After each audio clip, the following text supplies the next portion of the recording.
Hello दोस्तों, नमस्कार। बात कर लेते हैं आज दिन भर की सारी बड़ी खबरों की, जहां सबसे पहले आपको बताएंगे प्रधानमंत्री मोदी जी के स्वागत में पल के बिछाए खड़े रहे श्रीलंका के 5 मंत्री, हो रहा था बारिश फिर भी नहीं हटे पीछे। बताएंगे प्रधानमंत्री नरेंद्र मोदी जी का श्रीलंका दौरा कितना खास होने वाला है दोस्तों, कि अधिकारी बारिश में भी मोदी जी का करते रहे इंतजार। साथ ही साथ बलूच विद्रोहियों ने फिर मचाई पाकिस्तानी सेना की पोस्ट पर तबाही, बलूचिस्तान के खारान और बोलान में भीषण हमले। जी हाँ, तो वहीं दोस्तों प्रधानमंत्री मोदी संग मुलाकात में मोहम्मद यूनुस ने लगाई शेख हसीना के प्रत्यर्पण की रट। क्या शेख हसीना को वापस बांग्लादेश भेजेगी मोदी सरकार? क्या मानेगा भारत? इसका भी खुलासा करेंगे दोस्तों। लेकिन प्रधानमंत्री मोदी जी से जैसे ही मोहम्मद यूनुस बिम्स्टेक में मिले हैं, उसी के जस्ट बाद बांग्लादेशियों के लिए बड़ी खुशखबरी की खबर आ गई है कि म्यांमार वापस जाएंगे 1,80,000 रोहिंग्या मुसलमान। कैसे ये संभव हुआ वो भी आपको बताएंगे। इसी बीच बताएंगे चाइना के जवाबी टैरिफ लगाने पर डोनाल्ड ट्रंप की बड़ी धमकी। इसी बीच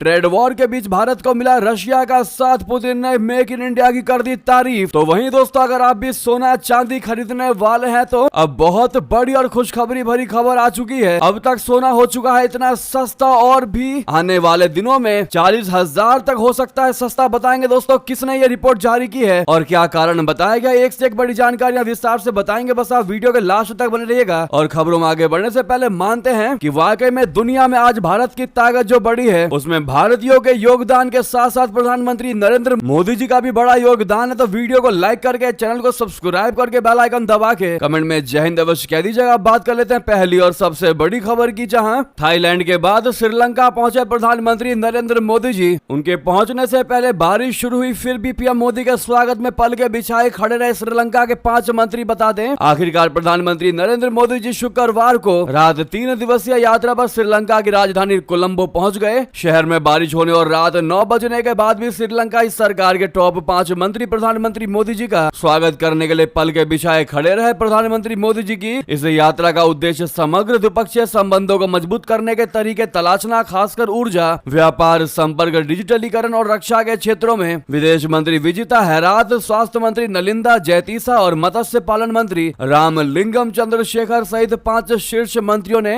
विशेष स्वागत करते हुए हवाई अड्डे पर मोदी जी की अगवानी की। प्रधानमंत्री बैंकॉक की अपनी यात्रा समाप्त करने के बाद श्रीलंका की राजधानी पहुंचे। थाईलैंड में प्रधानमंत्री मोदी जी ने बिम्स्टेक यानी बहुक्षेत्रीय तकनीकी और आर्थिक सहयोग के लिए बंगाल की खाड़ी पहल के शिखर सम्मेलन में भाग लिया। प्रधानमंत्री मोदी जी शनिवार को राष्ट्रपति अनुराग कुमार दिसानायके के साथ व्यापक वार्ता करेंगे। बैठक के बाद भारत और श्रीलंका के बीच रक्षा, ऊर्जा, सुरक्षा और डिजिटलीकरण के क्षेत्रों में सहयोग बढ़ाने सहित लगभग 10 परिणाम सामने आने की उम्मीदें हैं। दोस्तों भारत और श्रीलंका के बीच रक्षा समझौते पर यह माना जा रहा है कि चीन की हिंद महासागर क्षेत्र में बढ़ती सैन्य ताकत को देखते हुए ये बहुत ही ज्यादा महत्वपूर्ण है। साल 2022 में आपको याद होगा जब चीन का मिसाइल और सैटेलाइट ट्रैकिंग जहाज युआन वांग श्रीलंका के हम्बनटोटा बंदरगाह पर आया था। इससे भारत और श्रीलंका के रिश्ते में तनाव आ चुका था। इसके बाद 2023 में भी एक और चीनी युद्धपोत कोलंबो बंदरगाह पर आया था। भारत की कोशिश होगी अब कि श्रीलंका में चीन के प्रभाव को बहुत कम से कम किया जाए। इसीलिए दोस्तों प्रधानमंत्री नरेंद्र मोदी जी का श्रीलंकाई दौरा बहुत ज्यादा महत्वपूर्ण है। दोस्तों इनडायरेक्टली भारत के लिए तो काफी ज्यादा महत्वपूर्ण है, श्रीलंका के लिए तो है ही है। ऐसे में all the best PM Modi कहना मत भूलेगा। अगली खबर की बात करें, जहां पर बलूच विद्रोहियों ने फिर मचाई पाकिस्तानी सेना की पोस्ट पर तबाही, बलूचिस्तान के खारान और बोलान में भीषण हमले। बता दें पाकिस्तान की सेना को बलूचिस्तान प्रांत में एक बार फिर निशाना बनाया गया है। बलूचिस्तान लिबरेशन फ्रंट यानी बीएलएफ ने पाकिस्तानी फौज की पोस्ट पर हमला किया है। बीएलएफ ने बयान जारी करते हुए खारान और बोलन में हुए हमलों की जिम्मेदारी ली है। बीएलएफ ने टेलीकॉम टावर और पाकिस्तानी पैरा मिलिट्री फोर्स के ठिकानों पर हमले कर दिए। बीएलएफ प्रवक्ता मेजर गवरहम ने कहा कि उनके गुट के लड़ाकों ने 2 अप्रैल को खारान में यूफोन के टावर को तबाह किया और इसके एक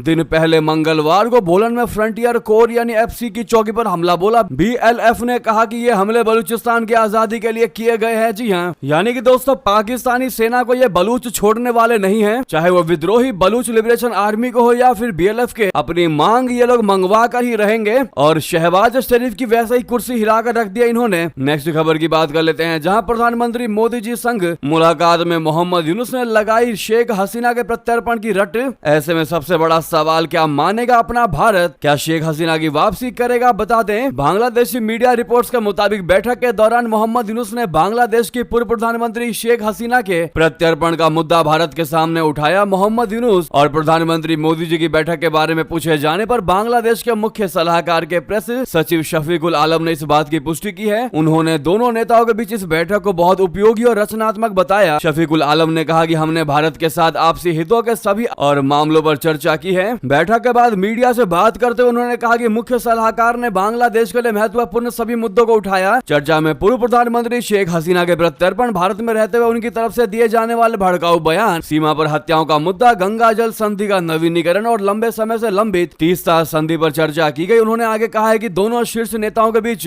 बातचीत सकारात्मक और उत्पादक रही। दोस्तों, आपको बता दें कि शेख हसीना पिछले साल अगस्त में बांग्लादेश में हुए एक हिंसक प्रदर्शन के बाद भागकर भारत आ गई थी। उन्हें फिलहाल नई दिल्ली में शरण दे रखा है। उनके खिलाफ बांग्लादेश में दर्जनों मुकदमे दर्ज किए गए हैं, जिनमें उनके ऊपर हत्या के मुकदमे भी दर्ज है। बांग्लादेश कई बार औपचारिक तौर पर शेख हसीना के प्रत्यर्पण की मांग कर चुका है। हालांकि इस बात की न्यूनतम संभावना है कि भारत शेख हसीना को बांग्लादेश प्रत्यर्पित करेगा। शेख हसीना की सरकार के पतन के बाद मोहम्मद यूनुस के नेतृत्व में एक अंतरिम सरकार का गठन किया गया था। मोहम्मद यूनुस उस अंतरिम सरकार के मुख्य सलाहकार है। 5 अगस्त को शेख हसीना भागकर भारत पहुंची थी। उसके बाद से नई दिल्ली और ढाका के बीच के रिश्ते काफी तनावपूर्ण रहे हैं। वहीं उसके बाद ये पहला मौका है जब भारत और बांग्लादेश के नेताओं की मुलाकात हुई है। ऐसे में दोस्तों, बहुत ही न्यूनतम संभावना है कि भारत शेख हसीना को वापस करेगा, वरना आप इसे 100% ही मानकर चलिए कि नहीं वापस होने वाली। इस मुद्दे पर आपकी क्या राय है दोस्तों? आपका क्या जवाब है बताना मत भूलिएगा। लेकिन उसी बीच आपको बता दें, म्यांमार वापस जाएंगे 1,80,000 रोहिंग्या मुसलमान। इस देश ने ली राहत की सांस, अधिकारी ने लगाई मुहर। दोस्तों, बांग्लादेश में शरण लिए हुए रोहिंग्या इस समय उनके लिए सिर का दर्द बन चुका है। अंतरिम सरकार के मुख्य सलाहकार मोहम्मद यूनुस कई मौकों पर इसको लेकर बयान भी जारी कर चुके हैं। हाल ही में उन्होंने दुनिया के देशों से आह्वान किया था कि वे रोहिंग्या को वापस म्यांमार भेजने की प्रक्रिया में सक्रिय रूप से शामिल हो। इस बीच म्यांमार के अधिकारी ने कहा कि उन्होंने बांग्लादेश में शरण लिए हुए 8 लाख रोहिंग्या की लिस्ट में से 1,80,000 रोहिंग्याओं की पहचान कर चुके हैं। वो वापस म्यांमार लौटने के लिए योग्य हैं। म्यांमार की तरफ से ऐसी पुष्टि पहली बार की गई है, जो रोहिंग्या संकट से जूझ रहे बांग्लादेश के लिए आशा की नई किरण साबित हो सकता है। बांग्लादेश ने 2018-20 के दौरान रोहिंग्याओं की मुख्य लिस्ट जारी की थी। साथ ही साथ आपको अगली खबर बता दें, नेपाल के राजशाही समर्थक प्रदर्शनों में 20 से अधिक घायल, एक भारतीय भी शामिल, बिहार का निवासी। दोस्तों, राजशाही की बहाली की मांग पर काठमांडू में राजशाही समर्थक प्रदर्शनों के दौरान गोली लगने से घायल हुए 20 लोगों में से एक 22 वर्षीय भारतीय भी शामिल है। बिहार के समस्तीपुर के प्रिंस कुमार पौधार को उस समय 3 बार गोली मारी गई जब वो भक्तपुर जिले के बालकोट में अपनी दुकान से लौट रहे थे। मूल रूप से बिहार के रहने वाले पौधार पिछले कुछ सालों से टेकू में किराए के कमरे में रह रहे हैं। उन्हें पिछले शुक्रवार को इलाज के लिए ललितपुर जिले के पाटन अस्पताल में भर्ती कराया गया था। इसी बीच नेपाल में राजतंत्र, सीमा विवाद जैसे मुद्दों के बीच बिम्स्टेक समिट में ओली और प्रधानमंत्री मोदी जी मिले हैं। क्या इनके बीच में बातचीत हुई है? आपको बता दें, भारत के प्रधानमंत्री नरेंद्र मोदी जी ने बैंकॉक में बिम्स्टेक शिखर सम्मेलन के मौके पर नेपाल के पीएम केपी शर्मा ओली से भी मुलाकात की है। दोनों नेताओं ने इस मुलाकात को सकारात्मक बताते हुए संबंधों में बेहतरी की उम्मीद जताई है। ये मुलाकात भारत और नेपाल के लिहाज से बहुत ही ज्यादा अहम है। केपी शर्मा ओली के नेपाल की सत्ता में आने के बाद से उनका रुख भारत के बजाय चाइना की तरफ देखा गया है। इससे दोनों देशों के रिश्तों पर असर हुआ है। हाल ही में नेपाल में राजतंत्र के समर्थन में हुए प्रदर्शनों के पीछे भी भारत का हाथ होने की बातें काठमांडू में कही गई हैं। इससे दोनों देशों के रिश्तों में खटास आई है। नरेंद्र मोदी जी और केपी शर्मा ओली ने बैंकॉक में इस मुलाकात के दौरान भारत और नेपाल के संबंधों की समीक्षा की। इस दौरान दोनों नेताओं ने लोगों के बीच भौतिक और डिजिटल संपर्क और ऊर्जा के क्षेत्र में हुई प्रगति पर संतोष व्यक्त किया। दोनों देशों और लोगों के बीच बहुआयामी साझेदारी को और गहरा करने की दिशा में काम करने पर दोनों नेताओं ने सहमति व्यक्त की। दोस्तों, बता दें, केपी शर्मा ओली ने भारतीय पीएम से मुलाकात के बाद एक्स पर पोस्ट करते हुए लिखा कि मेरे प्रिय मित्र प्रधानमंत्री नरेंद्र मोदी जी से आत्मीय भेंट हुई। हमारी बातचीत अत्यंत सार्थक और सकारात्मक रही। इस सौहार्दपूर्ण मुलाकात पर हर्ष व्यक्त करता हूं। यानी कि कुल मिलाकर दोस्तों, इन दोनों नेताओं के बीच में पहले से चले आ रहे मुद्दों जैसे कि भौतिक और डिजिटल संपर्क और ऊर्जा के क्षेत्र जैसे मुद्दों पर ही बातचीत हुई। लेकिन लगता नहीं कि नेपाल में राजतंत्र वाले उस नेपाल के आरोप का भारत ने अभी तक जवाब दिया हो। अगर आप भी मानते ये सुनहरा मौका था नेपाली पीएम ओली को जवाब देने का, तो अपनी राय अवश्य दीजिएगा। दोस्तों, सामने लाइक का बटन अभी तक लाइक नहीं दबाया है तो जरूर दबा दीजिएगा। अगली खबर की बात कर लेते हैं, जहां पर ड्रैगन ने ट्रंप के टैरिफ पर किया पलटवार तो भड़के अमेरिकी राष्ट्रपति ट्रंप। कह दिया घबराए चीन ने उठा लिया गलत कदम। जी हां, अमेरिका की ओर से लगाए गए टैरिफ पर पलटवार करते हुए चाइना ने भी शुक्रवार को अमेरिकी उत्पादों पर 34% टैक्स लगा दिया है। चीन की ओर से लगाए गए टैरिफ पर अब अमेरिकी राष्ट्रपति ट्रंप की प्रतिक्रिया सामने आई है। ट्रंप ने ट्रुथ सोशल पर एक पोस्ट के जरिए कहा है कि चीन घबरा गया है और गलत कदम उठा दिखा रहा है। ट्रंप ने बढ़ते वर्ल्ड ट्रेड वॉर पर शेयर बाजार की घबराहट को खारिज करते हुए अमीर बनने के मौके का हवाला दिया। ट्रंप ने अपनी पोस्ट में कहा कि चीन ने घबरा करके गलत कदम उठाया है, ये ऐसी चीज है जो वे बर्दाश्त नहीं कर सकते। 2 अप्रैल 2025 को अमेरिका के मुक्ति दिवस का ऐलान करते हुए ट्रंप ने भारत, चीन समेत कई देशों पर टैरिफ लगाया था। इसके बाद से दुनिया भर के शेयर बाजारों में भूचाल आ गया। भारत ही नहीं दोस्तों, अमेरिका के भी शेयर बाजार में लगातार दूसरे दिन गिरावट दर्ज की गई। इसकी वजह से निवेशकों को अरबों रुपए की चपत लगी। चीन की ओर से शुक्रवार को ट्रंप के टैरिफ का करारा जवाब देते हुए अमेरिकी उत्पादों पर 34% अतिरिक्त शुल्क लगाने का ऐलान कर दिया। वहीं सरकारी न्यूज एजेंसी शिन्हुआ के मुताबिक ये शुल्क 10 अप्रैल से लागू होंगे। अमेरिका की ओर से व्यापार साझेदारों पर जवाबी शुल्क लगाए जाने को लेकर चाइना ने विश्व व्यापार संगठन यानी WTO में शिकायत भी दर्ज करवाई है। कुल मिलाकर के दोस्तों, ट्रंप ने चीन पर टैरिफ लगाया तो चीन ने भी ट्रंप पर टैरिफ लगा करके हिसाब बराबर करने की कोशिश की ताकि चाइना पर कुछ भी प्रभाव ना पड़े। लेकिन ट्रंप ने बड़ी धमकी दे दी, कह दिया है कि तुमने जल्दबाजी में बिना सोचे बड़ा गलत कदम उठाया है। अब देखना ये होगा दोस्तों कि ट्रंप और कौन सा नया एक्शन लेते हैं चाइना पर। साथ ही साथ आपको बता दें, इस बीच जब ट्रेड वॉर चल रहा है दुनिया में, अब ऐसे में भारत को मिल चुका है रशिया का समर्थन। पुतिन ने कर दी मेक इन इंडिया की तारीफ। क्या कहा बता दें, अमेरिका के टैरिफ बढ़ाने के बीच भारत को अपने दोस्त रूस का समर्थन मिला है। रूस के राष्ट्रपति पुतिन ने भारत को निवेश के लिए सबसे अच्छा देश बता दिया है। उन्होंने कहा कि भारतीय अर्थव्यवस्था में निवेश करना फायदेमंद और अस्थिर है। पुतिन का यह बयान ऐसे समय आया है जब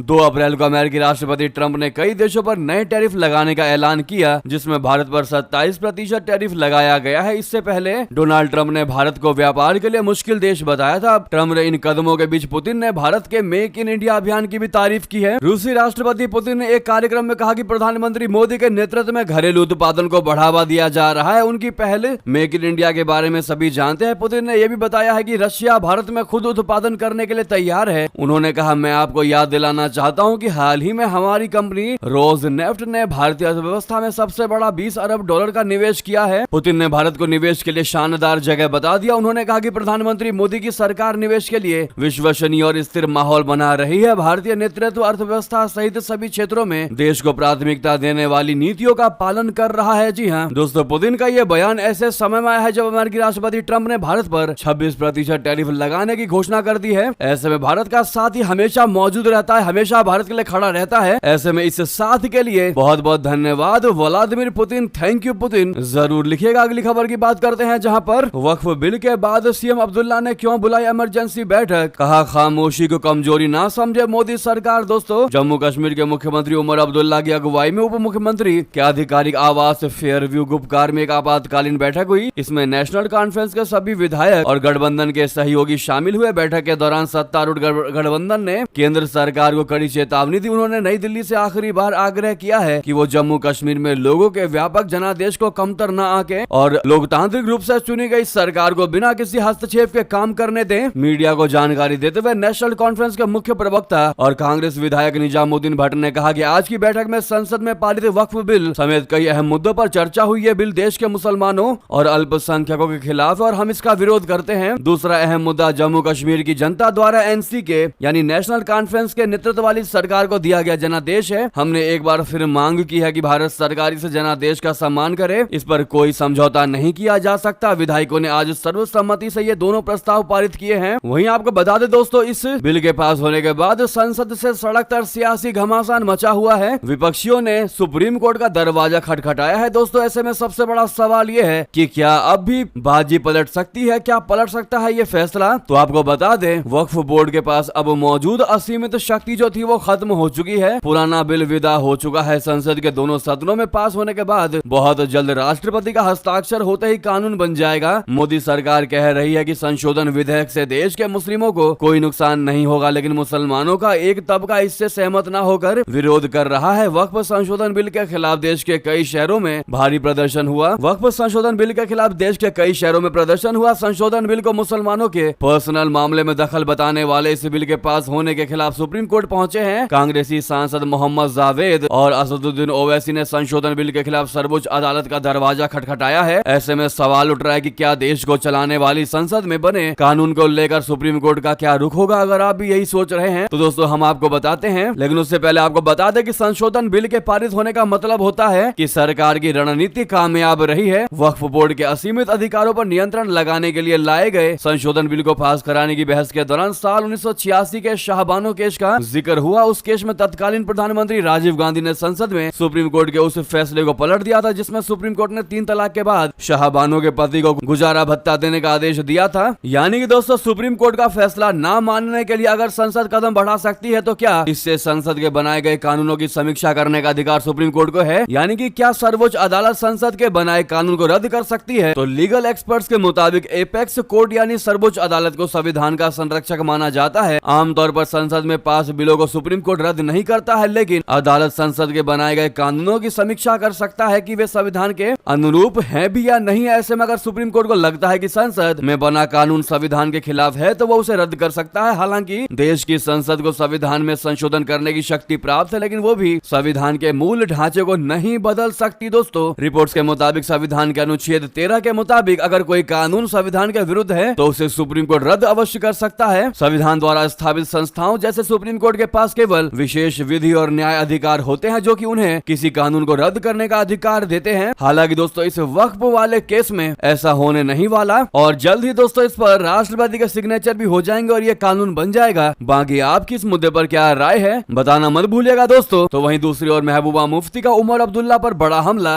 कश्मीर में छिड़ा सियासी घमासान। दरअसल पीपुल्स डेमोक्रेटिक पार्टी यानी पीडीपी के अध्यक्ष महबूबा मुफ्ती ने शुक्रवार को सत्तारूढ़ नेशनल कॉन्फ्रेंस यानी एनसी पर तीखा हमला किया और आरोप लगाया है कि पार्टी जम्मू कश्मीर के लोगों को प्रभावित करने वाली महत्वपूर्ण चिंताओं पर नौकरशाही सत्ता संघर्ष को प्राथमिकता दे रही है। पत्रकारों से बात करते हुए मुफ्ती ने मुख्यमंत्री उमर अब्दुल्ला के प्रशासन के प्रति अपनी नाराजगी व्यक्त की, जिसे उन्होंने नई दिल्ली के सामने आत्मसमर्पण और युवाओं की कैद, कर्मचारियों की बर्खास्तगी और बड़े पैमाने पर बेरोजगारी जैसे महत्वपूर्ण मुद्दों को संबोधित करने में विफलता के रूप में वर्णित किया है। महबूबा मुफ्ती ने पलटवार करते हुए कहा, कोई भी दिल्ली के साथ टकराव नहीं चाहता है, लेकिन आप पहले ही आत्मसमर्पण कर चुके हैं। आप उन मुद्दों पर बात करने से भी डरते हैं जिनके लिए लोगों ने आपको वोट दिया था। मुफ्ती ने एनसी की आलोचना की है कि वे छोटे मोटे प्रशासनिक मामलों पर बैठ के बुलाते हैं, जबकि दैनिक वेतन भोगी कर्मचारियों और बर्खास्तगी का सामना करने वाले कर्मचारियों की दुर्दशा की अनदेखी किया जाता है। दोस्तों जब से जम्मू कश्मीर के मुख्यमंत्री बने हैं उमर अब्दुल्ला, तब से ही महबूबा मुफ्ती उन पर हमलावर बनती जा रही है। साथ ही साथ आपको बता दें ओआईसी देशों ने पासपोर्ट रैंकिंग में बिखेरा जलवा। इन 3 मुस्लिम देशों ने टॉप 20 में बनाई जगह। बांग्लादेश और पाकिस्तान का क्या रहा नंबर बता दें। ऑर्गेनाइजेशन ऑफ इस्लामिक कॉर्पोरेशन बोले तो ओआईसी में शामिल देशों ने ग्लोबल पासपोर्ट रैंकिंग में कमाल कर दिया है। बता दें कि ग्लोबल रैंकिंग पासपोर्ट धारकों को मिलने वाला वीजा फ्री या वीजा ऑन अराइवल पहुंच के आधार पर तय की जाती है। 2025 की ग्लोबल पासपोर्ट रैंकिंग में शामिल मुस्लिम देशों में संयुक्त अरब अमीरात का पासपोर्ट 10वें रैंक के साथ सबसे शक्तिशाली बना हुआ है। वहीं मलेशिया, तुर्की, कतर और इंडोनेशिया जैसे देशों की रैंकिंग में भी हल्का बदलाव आया है। आपको बता दें इस लिस्ट में पाकिस्तान और बांग्लादेश की स्थिति दयनीय है। पाकिस्तान को जहां 103 रैंक हासिल हुआ है, वहीं बांग्लादेश 100वें स्थान पर काबिज है। संयुक्त अरब अमीरात एकमात्र मुस्लिम देश है जिसने 2025 में टॉप 10 में जगह बनाने में कामयाबी हासिल की है। इस तरह से ये ओआईसी देशों में सबसे शक्तिशाली पासपोर्ट वाला देश है। यूएई पासपोर्ट धारकों को 185 देशों में वीजा मुक्त या वीजा ऑन अराइवल सुविधा मिलती है। हालांकि 2024 में इसकी रैंकिंग 9 थी, लेकिन अब ये भी इस्लामी देशों में शीर्ष पर बना हुआ है। जी हाँ दोस्तों, हेनले पासपोर्ट इंडेक्स 2025 की रिपोर्ट के मुताबिक ओआईसी के 2 अन्य देश ग्लोबल पासपोर्ट रैंकिंग के टॉप 20 में जगह बनाने में कामयाब रहे। इस मामले में मलेशियाई पासपोर्ट की वैश्विक रैंक 12वीं है जो 2024 में 11वीं थी। ये 182 देशों में वीजा मुक्त यात्रा की सुविधा देता है। तो वहीं दोस्तों ओआईसी देशों में दूसरा सबसे शक्तिशाली पासपोर्ट माना जाता है। ब्रुनेई का पासपोर्ट 20वें रैंक पर है जो 2024 में 19वें रैंक पर था। ये 166 प्लस देशों में वीजा मुक्त एंट्री की अनुमति देता है। बाकी दोस्तों अन्य ओआईसी देशों की पासपोर्ट रैंकिंग हमने आपको स्क्रीन पर दिखाई दिया, आप देख पा रहे होंगे। नेक्स्ट खबर की बात कर लेते हैं, जहां पर मार्शल लॉ लागू करने के लिए दक्षिण कोरिया के राष्ट्रपति यून सुक योल को पद से हटा दिया गया। संवैधानिक न्यायालय ने महाभियोग को मंजूरी दे दी। जी हां, दक्षिण कोरिया के संवैधानिक न्यायालय ने शुक्रवार को सर्वसम्मति से राष्ट्रपति यून सुक योल के महाभियोग को मंजूरी दे दिया, जिसके परिणाम स्वरूप उन्हें पद से हटा दिया गया है। ये निर्णय दिसंबर में लगाए गए संक्षिप्त मार्शल लॉ के कारण लिया गया है। कार्यवाहक मुख्य न्यायाधीश मून युंग बे ने बताया कि यह फैसला तत्काल प्रभाव से लागू हो रहा है, जिससे दक्षिण कोरिया को यून के उत्तराधिकारी का चयन करने के लिए 60 दिनों के भीतर राष्ट्रपति चुनाव आयोजित करना आवश्यक हो गया है, जो संभवतः 3 जून को होगा। यून को पिछले साल दिसंबर के मध्य में विपक्ष नियंत्रित नेशनल असेंबली द्वारा संविधान और कानूनों का उल्लंघन करने के आरोप में महाभियोग लगाया गया था। साथ ही साथ आपको बता दें डीआरडीओ ने मध्यम दूरी की मिसाइल यानी एमआर सैम का सफल परीक्षण किया। भारतीय सेना की बढ़ेगी अब और भी ज्यादा ताकत। दोस्तों रक्षा अनुसंधान और विकास संगठन बोले तो डीआरडीओ और भारतीय सेना ने सतह से हवा में मार करने वाली मध्यम दूरी की मिसाइल एमआर सैम का सफल परीक्षण किया गया है। मिसाइल का इसे थल वायुसेना के संस्करण के 4 उड़ान परीक्षण किए गए हैं। चारों परीक्षण बेहद सटीक रहे और अपने लक्ष्य को ध्वस्त करने में कामयाब रहे। ये परीक्षण 3 और 4 अप्रैल को ओडिशा तट के पास बंगाल की खाड़ी में स्थित डॉक्टर एपीजे अब्दुल कलाम द्वीप पर किए गए सेना संस्करण की मिसाइल का परीक्षण उच्च गति वाले हवाई लक्ष्यों के खिलाफ किया गया। इस दौरान बड़ी सटीकता से मिसाइलों ने हवा में लक्ष्यों को निशाना बनाया और उन्हें नष्ट कर दिया। इन परीक्षणों में 4 लक्ष्यों को लंबी दूरी, छोटी दूरी, उच्च ऊंचाई और निम्न ऊंचाई पर लक्षित रखा गया। सभी पर मिसाइल ने सटीक निशाना लगाया। इस परीक्षण ने हथियार प्रणाली की परिचालन क्षमता को सिद्ध किया। दोस्तों साथ ही साथ आपको बता दें, वक्फ बिल का समर्थन करने पर हुआ जेडीयू एलजेपी का विरोध, जारी हुआ इस्तीफों का दौर, लेकिन फिर भी बिहार चुनाव में एनडीए को थोड़ा सा भी डर नहीं है। ऐसा क्यों है बता दें। मोदी सरकार ने वक्फ बिल पास करवाने के बाद ये साबित कर दिया है कि वो मजबूर नहीं, बेहद मजबूत सरकार है। संसद के दोनों सदनों में भारी बहुमत से वक्फ संशोधन बिल पास हो गया। हालांकि बिल अकेले बीजेपी की बदौलत नहीं, बल्कि नीतीश कुमार, चंद्रबाबू नायडू और चिराग पासवान की मदद से पास हुआ। अब इस बिल के पास होने के बाद पहली अग्नि परीक्षा बिहार में है, क्योंकि बिहार का मुस्लिम समुदाय कह रहा है कि सबक जरूर सिखाएंगे और आरजेडी को ये बड़ा मौका दिखा रहे हैं। लेकिन क्या ऐसा वाकई में है या फिर ये केवल ख्याली पुलाव है। दोस्तों चिराग पासवान, चंद्रबाबू नायडू और नीतीश कुमार ने विपक्ष और मुस्लिमों के अपील को ठुकराते हुए बिल को पास करवाने में अहम भूमिका निभाई, तो बिहार के मुसलमानों का एक वर्ग धमकी देते हुए आगामी चुनावों में जेडीयू और एलजेपी को सबक सिखाने की बात कह रहा है। इस साल अक्टूबर नवंबर में बिहार में चुनाव होने वाले हैं। विपक्षी पार्टी आरजेडी को वक्फ बिल का विरोध एक बड़ा मौका दिखाई दे रहा है। आरजेडी पूरी तरह से मुस्लिम वोटों को पाने के लिए नीतीश कुमार को आरएसएस के रंग में रंग दिया गया है। नीतीश कुमार को गिरगिट से ज्यादा रंग बदलने वाला बता रहा है। इससे पहले नीतीश कुमार ने भी पोस्टर से ही वक्फ संशोधन बिल का विरोध करने वालों को जवाब दिया। जेडीयू कार्यालय के बाहर पोस्टर लगाकर आरजेडी और कांग्रेस पर हमला बोला। जेडीयू नेता मोहम्मद आयान सोहेल ने पार्टी के फैसले का बचाव किया। दोस्तों वक्फ पर भले ही पटना में प्रदर्शन हो रहा हो, लेकिन नीतीश कुमार और चिराग पासवान इस बात को लेकर निश्चिंत है कि ज्यादा नुकसान नहीं होगा, क्योंकि बिहार में 18% मुस्लिम है, जिनमें से अधिकतर पसमानदा मुस्लिम है। वक्फ संशोधन बिल से पसमानदा समुदाय को फायदा होने की उम्मीद है। वैसे भी बिहार में बीते कुछ चुनावों में एनडीए गठबंधन को मुस्लिम वोट 10% से कम ही मिले हैं, जबकि आरजेडी और उसके गठबंधन को मुस्लिम समुदाय का ज्यादा वोट मिला है। यही कारण है दोस्तों कि वक्फ बिल का समर्थन करने पर जेडीयू एलजेपी का विरोध हो रहा है। फिर भी बिहार चुनावों में एनडीए को डर नहीं है। इस बेस्ट इन्फॉर्मेशन के लिए वीडियो को लाइक करना मत भूलिएगा और सब्सक्राइब कर लीजिएगा अगर पहली बार हमारे चैनल पर आए हैं, न्यूज को पहली बार देख रहे हैं तो। और सभी लोग अंत में इस वीडियो को शेयर करिएगा दोस्तों। तो वहीं आपको बता दें, दिल्ली में आज से शुरू हो रही आयुष्मान योजना, अस्पतालों में होगा इलाज। दिल्ली में आज से आयुष्मान योजना की शुरुआत होने जा रही है। इस योजना के तहत दिल्ली के सबसे गरीब परिवारों, खासकर अंत्योदय अन्न योजना यानी AAY वाले परिवारों को प्राथमिकता दी जाएगी। इस योजना में 10 अप्रैल तक 1 लाख लोगों को शामिल किया जाएगा। दिल्ली सरकार आज केंद्र सरकार के साथ MOUs साइन करेगी। इस योजना से शहर की स्वास्थ्य सेवाओं में सुधार होगा। दिल्ली में यह योजना अब तक लागू नहीं हुई थी। बाकी इसका ऑनलाइन रजिस्ट्रेशन कैसे हो सकता है दोस्तों, हमने स्क्रीन पर दिखा दिया है पूरा स्टेप, आप देख सकते हैं। अगर कोई ऑफलाइन रजिस्ट्रेशन करना चाहे जिससे ऑनलाइन ना हो, तो वो ऑफलाइन भी रजिस्ट्रेशन कर सकता है। उसका भी प्रोसेस हमने आपको बताया है। आप उसके लिए अपने नजदीकी कॉमन सर्विस सेंटर यानी CSC लोक सेवा केंद्र या सूचीबद्ध अस्पताल में जा सकते हैं। वहां मौजूद आयुष्मान मित्र या कर्मचारी से संपर्क कर सकते हैं। तो वहीं सबसे बड़ी और खुशखबरी वाली खबर, सोने के शौकीनों के लिए बड़ी खुशखबरी, 40,000 रुपए तक सस्ता हो सकता है सोना। ये बात हम नहीं बल्कि खुद विशेषज्ञ कह रहे हैं दोस्तों। जो विशेषज्ञ कह रहे हैं वो हम आपको बता रहे हैं। आपको बता दें, सोने के शौकीनों और निवेशकों के लिए एक चौंकाने वाली खबर है। सोने की कीमतें जो हाल ही में आसमान छू रही थी, आने वाले कुछ महीनों में 40% तक गिर सकती है। विशेषज्ञों का कहना है कि सोने की कीमतों में ये गिरावट भारतीय बाजार में सोने को आम आदमी की पहुंच में भी फिर से ला सकती है। कल 4 अप्रैल को सोने की कीमत में करीब 1700 रुपए की गिरावट आई। वहीं इस बीच अच्छी खबर यह है कि आने वाले समय में सोने के दाम में 40,000 से 50,000 रुपए तक की गिरावट हो सकती है, और ये दावा एक्सपर्ट कर रहे हैं। अमेरिकी विश्लेषक फर्म मॉर्निंग स्टार का अनुमान है कि आने वाले महीनों में सोने की कीमतों में गिरावट का रुख हो सकता है, जो कि 38 से 40% तक हो सकती है। विशेषज्ञों के मुताबिक सोने की कीमत में ये गिरावट वैश्विक आर्थिक हालात, केंद्रीय बैंकों की नीतियां और अमेरिकी डॉलर की मजबूती के कारण हो सकती है दोस्तों। ऐसे में अगर आप भी मानते हैं ये वाकई में आपके लिए खुशखबरी भरी ही खबर थी, तो कमेंट में लिखकर अवश्य बताइएगा। और कौन कौन चाहता है कि सोने के दाम जल्द से जल्द कम होने चाहिए, वो कमेंट में जरूर लिखकर बताइएगा। बहरहाल ये थी की सारी बड़ी खबरें। आप सभी लोग वीडियो को लाइक करके, चैनल को सब्सक्राइब करके, बेल आइकन दबा के कमेंट में जय हिंद कह दीजिएगा। मिलता है अगली बड़ी खबर में। बहुत बहुत धन्यवाद, बहुत बहुत आभार। जय हिंद, जय भारत।